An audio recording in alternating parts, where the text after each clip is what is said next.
और चलिए इसी मुद्दे पर चर्चा करेंगे। चर्चा करने के लिए हमारे साथ मेहमानों का एक खास पैनल जुड़ा हुआ है, जिनसे मैं आपका परिचय करा देती हूँ। कृष्ण मोहन पांडे जी हमारे साथ जुड़े हुए हैं, प्रवक्ता हैं बीजेपी से। और इसके अलावा हमारे साथ मुन्ना खान जी जुड़े हुए हैं, नेता हैं कांग्रेस पार्टी से। और भरत सिसोदिया हमारे साथ जुड़े हुए हैं, अधिवक्ता हैं सुप्रीम कोर्ट में।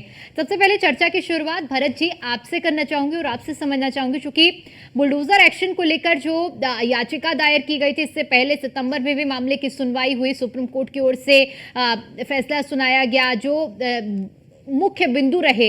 एक बार फिर से इसको लेकर जो सुनवाई हुई, और अब भी जिस तरह से ये बात निकलकर सामने आ रही है कि बुलडोजर के जो अभी कदम है वो रुके रहेंगे। हालांकि इस सुनवाई के दौरान बड़ी बात जो निकलकर आई है वो भी मैं आपसे समझना चाहूंगी कि क्या मुख्य बिंदु अभी हमें इस सुनवाई में देखने को मिले, और आगे क्या, क्योंकि गाइडलाइन बनाने की भी बात हो रही है। क्योंकि ये बुलडोजर एक्शंस का जो इशू है ये काफी समय से बहुत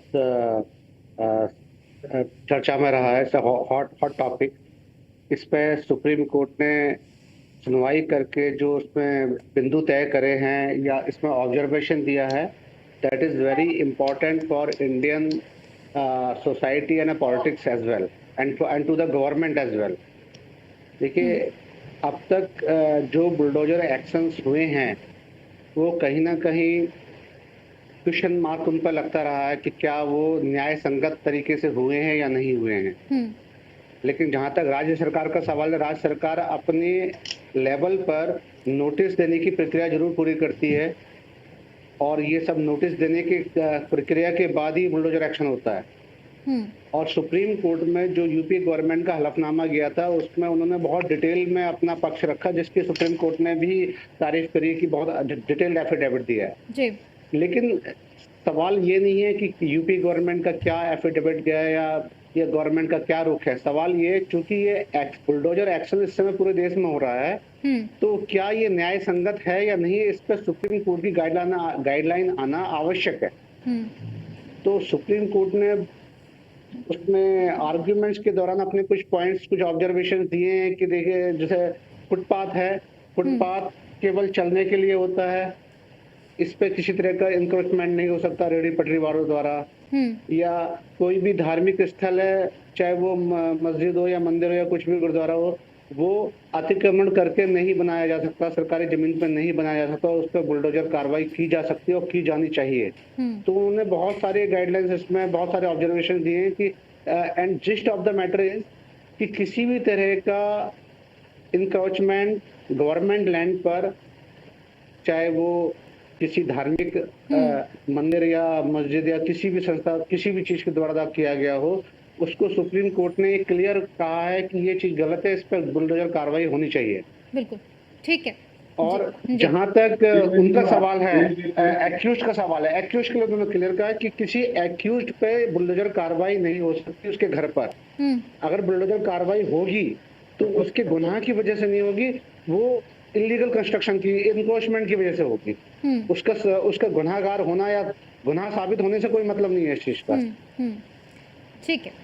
मुन्ना खान जी क्या कहेंगे, क्योंकि आज जिस तरह से एक बार फिर से इस पूरे मामले पर सुनवाई हुई है और तमाम पहलुओं का जिस तरह से भी भरत जी भी जिक्र कर रहे थे, क्या कहना चाहेंगे, क्या प्रतिक्रिया रहेगी आपकी इस पर? देखिए, बिल्कुल सरल तरीके से समझने की जरूरत है कि आज जिस तरीके से सर्वोच्च न्यायालय का फैसला आया है, मैं समझता हूँ एक करारा जवाब है उन लोगों के लिए जो चाहते थे कि शासन मैं हिटलर की तरह, तानाशाह की तरह शासन करूं।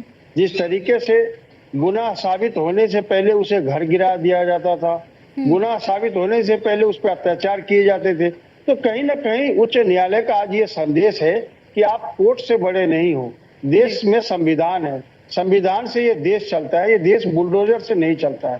तो इन बातों से कई राज्यों के मुख्यमंत्रियों को सीख लेना चाहिए और वो भूल जाए कि तानाशाह की तरह जिस तरीके से आए दिन बुलडोजर चला करते थे वो अब बंद हुआ। तो ये बहुत ही सम्मानित फैसला है उच्च न्यायालय का और सभी को पसंद आया, बहुत ही अच्छा निर्णय है। इस तरीके से ही अगर डंडे मुख्यमंत्री के ऊपर उच्च न्यायालय के बसते रहे तो मैं समझता हूँ राज्य में शांति बनी रहेगी। लेकिन डंडा कहाँ बरसा है? डंडा कहाँ बरसा है? यूपी सरकार के तो हलफनामे की तारीफ हुई है, अभी भरत जी ने भी इस चीज का जिक्र किया है। मैं सवाल आपके समझाने। मुन्ना जी, मेरा कहना ये है, क्योंकि अभी भरत जी जी। ने भी अपनी जब बात रखी तो उन्होंने भी कहा, और जो आज की कार्रवाई रही है उसमें भी साफ तौर पर देखने को मिला है कि यूपी सरकार की ओर से जो जजमेंट, वो माफ कीजिएगा, हलफनामा दिया गया है बहुत डिटेल में, उसकी तारीफ की है कोर्ट ने आज। नहीं, मैं कह तो रहा हूँ कि देर आए दुरुस्त आए। हलफनामा की तारीफ कोर्ट ने की, लेकिन कोर्ट ने क्या कहा कि जिस तरीके से आप बुलडोजर एक्शन किसी एक विशेष समुदाय को देखते हुए आप चलाया करते थे, वो पूरे देश में बंद करने का आह्वान किया है सुप्रीम कोर्ट ने। ये उच्च न्यायालय का फैसला है, ये बहुत ही बेहतरीन फैसला है और हर एक समुदाय के लिए फैसला है। जिस तरीके से लोगों को चिन्हित करके उनके घरों पे बुलडोजर चलाया जाता था, आपने एक मध्य प्रदेश की घटना देखी होगी, पता वो कोई हाजी जी थे, उसके घर के ऊपर बुलडोजर चला, वो लगभग 2000 स्क्वायर फुट में घर बना हुआ था। घर का बता रहा था कि घर अनलीगल है, चलो घर अनलीगल है, बुलडोजर चला कोई बात नहीं, लेकिन उसकी जो 7 गाड़ियां थी वो भी अनलीगल थी क्या? उसके ऊपर भी बुलडोजर चलाए गए। बुलडोजर से उस गाड़ियों को भी जमीन दो किया गया। तो मैं ये पूछना चाहता हूँ, उन गाड़ियों का क्या कसूर था? गाड़ी चोरी की थी या गाड़ी अवैध थी? अगर गाड़ी अवैध थी या मकान अवैध था, फिर प्रशासन सो क्यों रहा था? मध्य प्रदेश में लगातार 30 साल से भारतीय जनता पार्टी की सरकार है, और जब ये सरकार के संरक्षण में ये काम हो रहा था, 7 साल से वो मकान बन रहे थे, उसे बाद में एकाएक पता लगता नहीं ये तो गलत जगह बन रहा है, ये जो जगह है ये उचित जगह नहीं है, ये मकान जो बना है ये सही जगह नहीं बना है, मकान जो है किसी कब्जे वाली जमीन में बना है। तो कहीं ना कहीं ये बातें सरकार को सीख लेनी चाहिए। सरकार को समझना चाहिए कि देश एक संविधान से चलेगा, तानाशाही से नहीं चलेगा।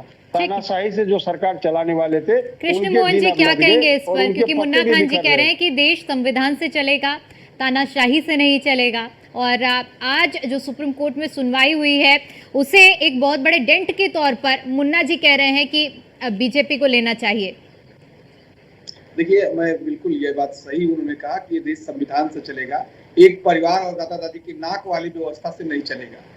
दादा दादी की नाक एक तरह की तो उसी नाक पे अपने नाक बढ़ा के चलेंगे, वैसे देश नहीं चलेगा, संविधान से चलेगा। और आज सुप्रीम कोर्ट के प्रोसीडिंग ने इस बात को सिद्ध कर दिया कि उत्तर प्रदेश सरकार और भारतीय जनता पार्टी संवैधानिक प्रक्रिया का पालन करते हुए कार्य कर रही है। हमारे अधिवक्ता साथी ने इस बात को पुष्ट भी किया कि सुप्रीम कोर्ट ने उत्तर प्रदेश के हलफनामा को उसकी सराहना की, और हमारे साथी कांग्रेस के साथी जो कह रहे थे कि भारतीय जनता पार्टी और उत्तर प्रदेश की सरकार जो बड़े ही आपराधिक ढंग से कार्य कर रही है, साहब उत्तर प्रदेश की सरकार, उत्तर प्रदेश सरकार के कार्यों की सराहना सुप्रीम कोर्ट ने की है। और यहाँ तक कि जमीयत उलमा हिंद ने जो इस बात को कहा कि साहब सिर्फ मुसलमानों पर उत्तर प्रदेश में कार्रवाई हो रही है, सुप्रीम कोर्ट ने इस बात को कहा कि हाइपोथेटिकल बातें लेके मत आइए, आप हमें बताइए कि कोई एक उदाहरण दीजिए जो उत्तर प्रदेश सरकार किसी पे कार्रवाई करती है और या सिर्फ मुसलमानों पे कार्रवाई करती है।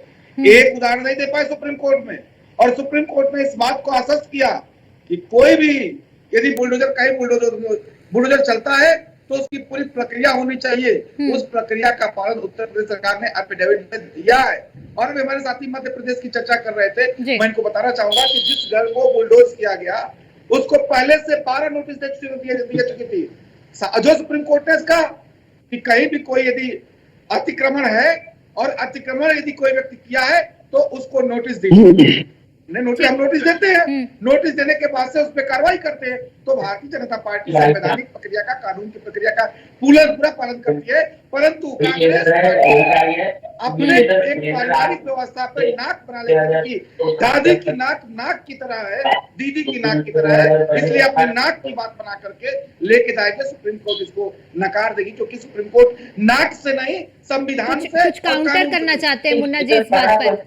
ठीक है कृष्ण मोहन जी, जिस दादी की बात हमारे मित्र कह रहे हैं, उस दादी ने अपने लहू से देश को सींचा है, देश के लिए वो शहीद हुई है, देश के लिए कुर्बानी दे। आप सुन तो ले मित्र, हमारे सुन ले मित्र। अरे मित्र, अरे जमीन पे तो दंगा करते हो, टीवी पे कम से कम आके दंगा मत करो यार। सुन तो लो, सुन लीजिए। जिस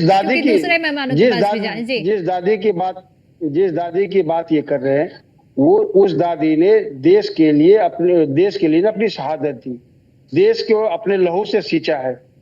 उसने पाकिस्तान के 2 टुकड़े किए, उसने जो देश का जो महत्व है, आजादी का जो महत्व है, वो लोगों को बताया। चलिए देश ठीक में है, एक ठीक है, क्रांति उस लेके पर आए। चर्चा न आजादी करके के दौरान, ठीक है मुन्ना आजादी जी। के दौरान नहीं, बिल्कुल नहीं, इनके सवाल का जवाब देना पड़ेगा। आजादी के दौरान जब पंडित जवाहरलाल नेहरू जेल में थे, उस टाइम जी, इनके ये लोग वही दलाली लोग हैं कर रहे जो थे एक अंग्रेजों तरफ की। कहते हैं कि इस ये देश में अंग्रेजों सिर्फ की दलाली कर रहे थे, ये अंग्रेज के दलाल थे, अंग्रेज के पेंशन पे पलने वाले लोग हैं, उसी ये कांग्रेस अंग्रेज के पेंशन पे पलने ये वाले लोग बेअदबी हैं। करते ये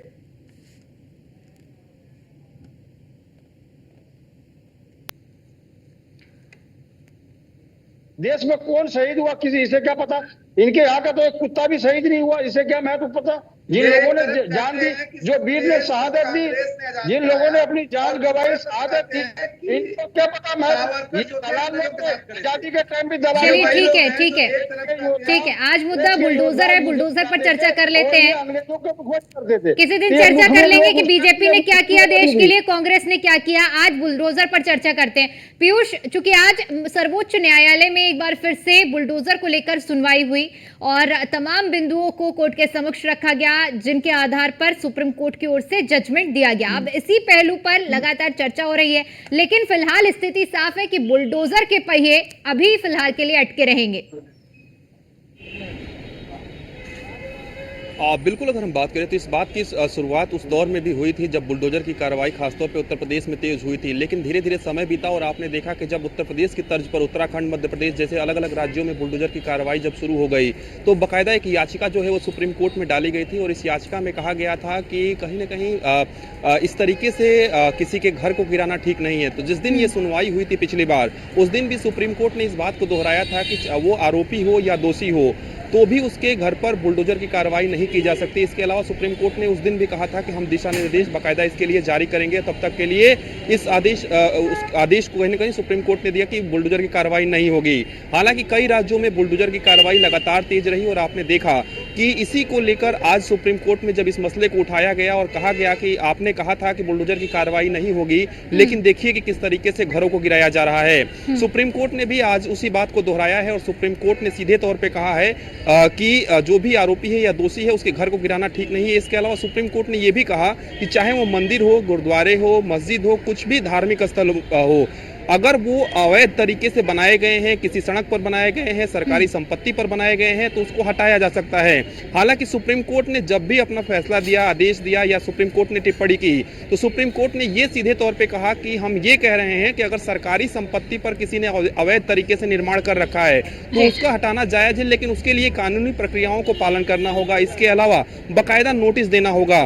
सबसे बड़ी बात है कि सुप्रीम कोर्ट ने जो आदेश दिया है, यानी कि अब फिर से जब सुनवाई होगी तो अब देखने वाली बात होगी कि दोनों ही पक्षों की ओर से क्या कुछ दलीलें दी जाती है, क्योंकि लगातार इसमें अलग अलग सरकारों से भी आगे अब बुलडोजर मामले में क्या कुछ सुप्रीम कोर्ट की ओर से चूंकि गाइडलाइन बनाने की भी बात हो रही है, ऐसे में देखना ये होगा कि आगे क्या कुछ होता है।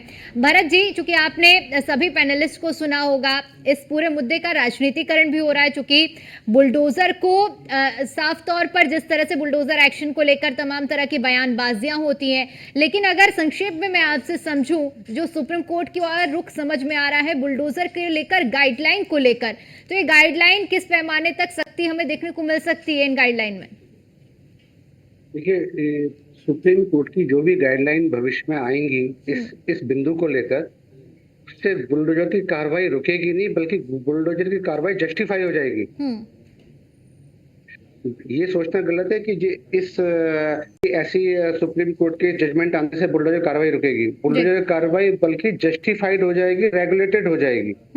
और हाँ, ये जरूर सच है अलबत्ता कि जो राज्य सरकारें आनंद फानन में किसी का भी घर गिरा देती थी, उस पर जरूर अंकुश लगेगा। अगर उस पर भी सरकार कभी किसी का घर गिराएगी तो उसकी प्रक्रिया को पालन करके गिराएगी, लेकिन जल्दबाजी में नहीं गिरा सकती इस गाइडलाइन आने के बाद। लेकिन सुप्रीम कोर्ट की गाइडलाइन जो इसमें लैंडमार्क जजमेंट बनेगा, जो गाइडलाइन आएगी, इससे सभी देश की राज्य सरकारों को एक भविष्य में एक आसानी और गाइडलाइन दिशा निर्देश प्राप्त होगा, जिसके आधार पर वो सभी अवैध अतिक्रमण को हटा सकते हैं प्रक्रिया के थ्रू। और उस समय राजनीति करना भी डिफिकल्ट होगा किसी भी दल के लिए, क्योंकि इसी गाइडलाइन को फॉलो करके किया जाएगा वो। जी ठीक है, आप सभी मेहमानों का बहुत बहुत शुक्रिया हमारे साथ चर्चा में जुड़ने के लिए और अपना कीमती समय हमें देने के लिए। तो सुप्रीम कोर्ट में ये मामला पहुंचा कि जो कार्रवाई बुलडोजर के इस्तेमाल करते हुए तमाम राज्य सरकारें कर रही हैं, आखिर वो कितनी सही है। मामले की सुनवाई हुई और आज एक बार फिर से इस पूरे मामले पर लंबी बहस छिड़ी। निष्कर्ष फिलहाल नहीं निकल पाया है, लेकिन साफ स्थिति यह है कि अभी भी बुलडोजर के जो पहिए हैं वो थमे रहेंगे। इसी मुद्दे पर चर्चा करके पूरे मुद्दे को समझने का आज हमने प्रयास किया।